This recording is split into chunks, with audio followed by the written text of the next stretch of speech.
Hey folks, Malforian here, and today we're going to be covering Tinto Talks number 6 by Johan. This is going to be covering a few more concepts from Europa Universalis 5. He does also give us a update on a state at the beginning. He's taken on board some of our feedback from last week and made a change to the game. So we will be covering that in this video as well. And as I did last week and the week before, and it went over very well, I will be kind of collating up the best of his dev responses. And either tomorrow or Friday, I'm going to do a follow-up video where we can cover what he said about today's feedback. And as we've seen in the last few, he often gives away like little bits of information not directly related to the dev diary that week, and we've learned quite a few things from that. So I've enjoyed doing those videos and people like them, but let's just get straight into it. And as I said, first thing first, as you can see on the screen, a lot of people last week said like, where's the Cossacks? And there we go. We've got them added to the game already. He does say, like, this is just a screenshot of how it's looking. They obviously haven't put a lot of work into this because it has only been a week, but he does say that's the whole point of these Tinto Talks, getting feedback from us,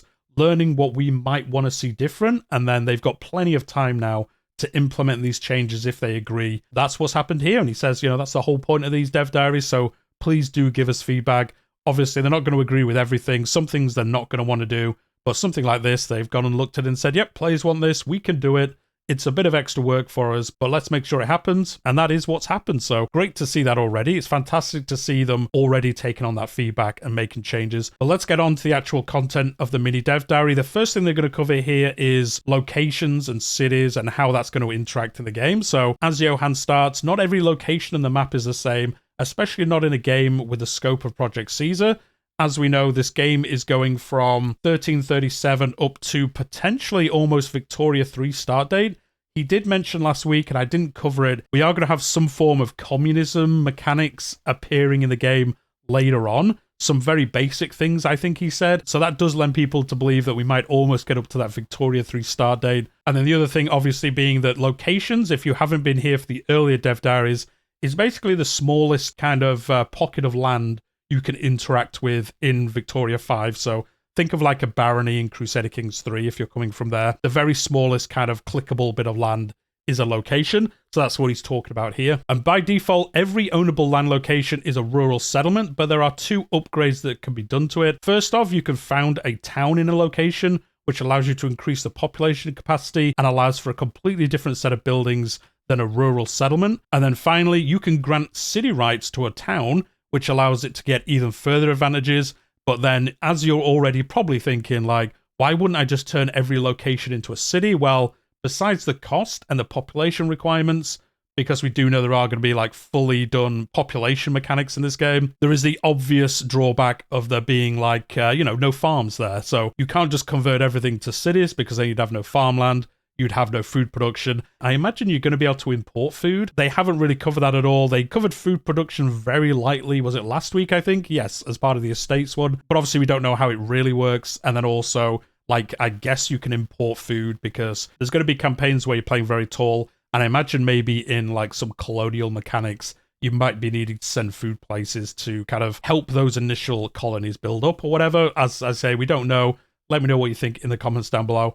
And then the other change that having cities will bring is obviously you're going to have more nobles, more clergy, and a lot more burghers getting added to your countries. Again, that's going to alter your estate levels and, keeping those in a fine equilibrium. However you're wanting to do it is going to be harder if you're just spamming out cities, if you've somehow got the cost and the population requirements. Even if you hit those two, you're probably not going to want to do this. You're going to be throwing off your estate percentages by crazy amounts if you're just spamming out cities. I'm sure there'll be some campaigns day one with some crazy playthroughs of I built a city in every location I have, and fun times were meant to be had. But I think it is going to be that balance of thinking, I do need to feed people. I don't want to get the estates too powerful, etc. So it's going to be interesting mechanics to kind of balance out as you play. And then the examples they give are Stockholm, Dublin, and Belgrade are towns, whereas cities include places like Beijing, Alexandria, and Paris, and London, I would imagine. Your capital cities are basically going to start the game as cities, and the kind of like next tier of city size, if you think about it in the modern sense, are going to be towns that then you can upgrade up to cities, once you meet the requirements. And then next we got a very nice map. This is showing the control map mode, and I love how this looks. I think like the gradient of how control looks is just really nice, and obviously the map itself just looks fantastic. Let me know what you think in the comments. At a glance you can see obviously Stockholm, I imagine white means you've got like 100% control, and then the gradient of a lot of control and down, which is what they're going to get onto next. So control, every location has its own control value, which is primarily determined by the proximity it has to the capital or another source of authority in your country. There are only a few things that can increase it above the proximity impact, but many things that can decrease it further. And if you've come from something like Crusader Kings 3, you've obviously encountered control, but it does look like it's going to work slightly different here, but have a rough approximation to how it works in that game. It does affect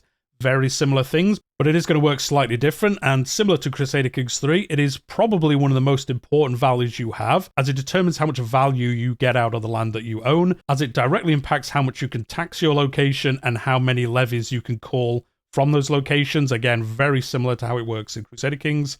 A lack of control reduces crown power that you gain from the population, while also reducing the potential manpower and sailors you can get, and weakens the market attraction of your own markets, making them likelier to belong to foreign markets if you have too low control. So this all makes sense. Obviously, the further away from your kind of sphere of influence, the more powerful the other kind of estates are in view of you. So, you know, the local populace there doesn't really feel like the king is really like looking after them, in control.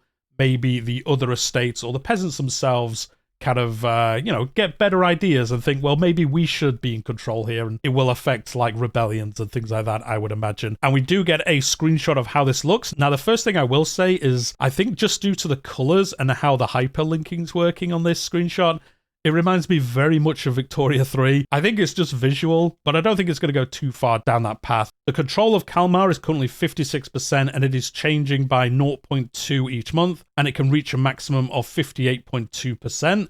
The maximum, as it says above, there are going to be some ways to change this. I think there's always going to be areas outside of your like maximum control. I'm sure as the game progresses, like the central area of your kingdom will get nearer to 100%, or even you might be able to get it to 100% in your like home kingdom in a way. But then like outside of that, especially if you have colonies and things, they're going to be at a much lower percentage, and it's going to be a bit of a battle, I guess, to get like the full benefit out of them. But that will be covered in a future dev diary, and we'll know exactly how that's going to work. But at the moment in this example, it's only 58.2% you can even get it up to as a maximum. And the effects this is going to have is crown power, monthly sailors, and monthly manpower are minus 43%, which is obviously the difference between the 56 and 100%. And then levy size is 56.15, which is exactly the level of your control. And the market protection is 28.07%. And that's obviously going to affect how trade works, as I mentioned above. And we don't really know how trade is going to work, obviously, yet. I imagine it might work similarly to trade power in EU4, but we don't really know at the moment. And then at the end of this, your tax level is basically equal to your control level. So in this example, they're getting 56% of the tax from Kalmar that they could if it was at 100%. Which is, pretty obvious how that's going to work. And again, kind of similar to how it works in Crusader Kings with control as well. So I think it all makes sense. It does show the example above, really, in this tooltip. And pretty easy to read, pretty easy to follow. And I think it all makes sense, even without us knowing exactly how a lot of these mechanics are going to work. And next, Johan's going to cover proximity. So what is proximity?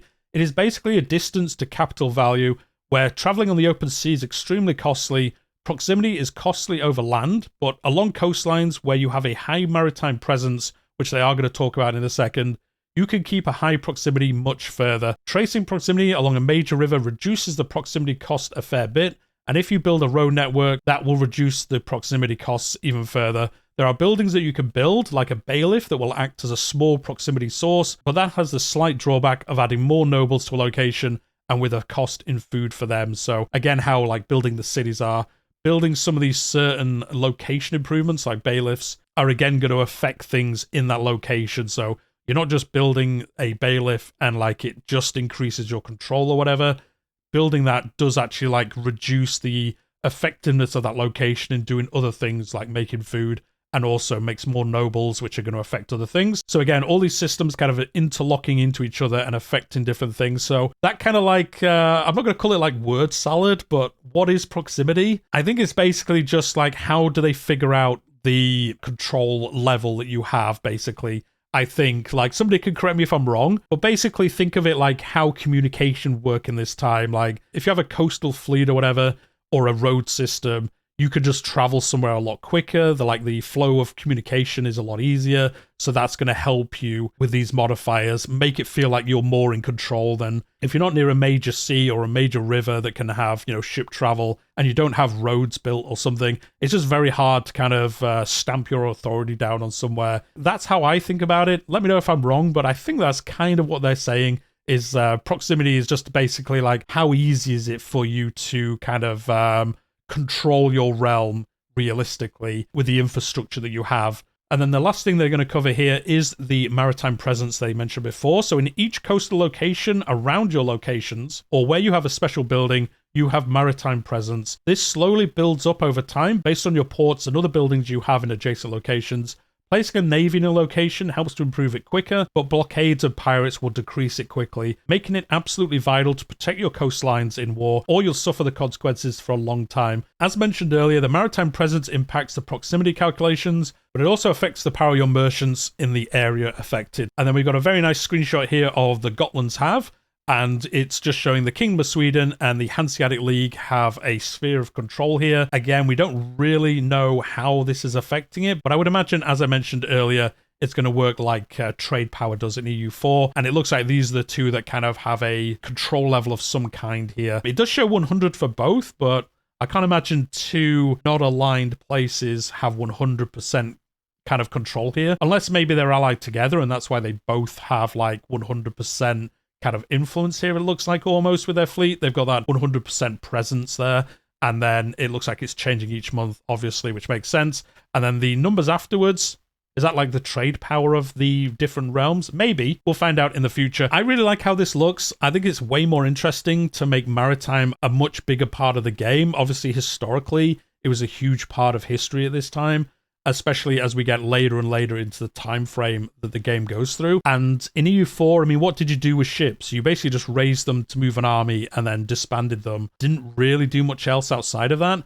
Whereas now it looks like you're going to need to have at least some kind of fleet all the time to, protect your coastline, make sure it's working good. I wonder if pirates are going to actually be like on the map now. It would be cool if they were, but maybe it is still going to just be like a percentage, and having your ships there will lower that percentage of how much damage they're doing and things like that. But I like how this looks. I hope it works out really well, because having fleets as a much more important part of the game, I think is just way better for the game overall. It's an interesting side of the game which never really meant anything in EU4 in many ways. It was really more about the trade nodes and things like that, and you didn't really use ships for that much. Couldn't you like assign a fleet to a node to then increase your percentage further?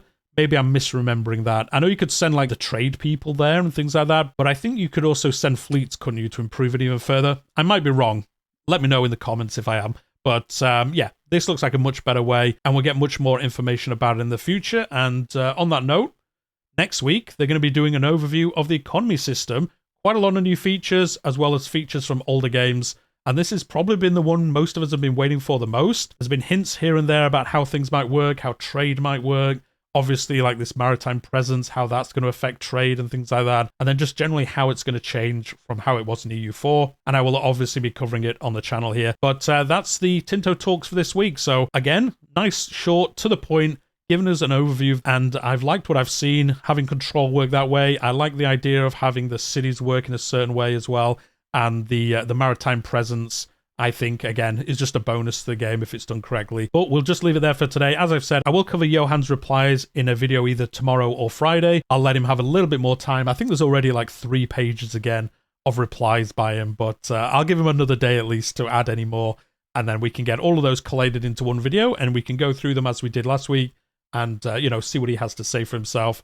Gives away a lot of information and things like that. So always cool to see him take that time out for us. But on that note, hit the like button if you've enjoyed it. Subscribe if you're new here. I'm covering EU5 up to launch and beyond. And I also cover Crusader Kings 3 and other historical strategy games as well. But on that, we'll leave it there for today, and I'll see you in the next one.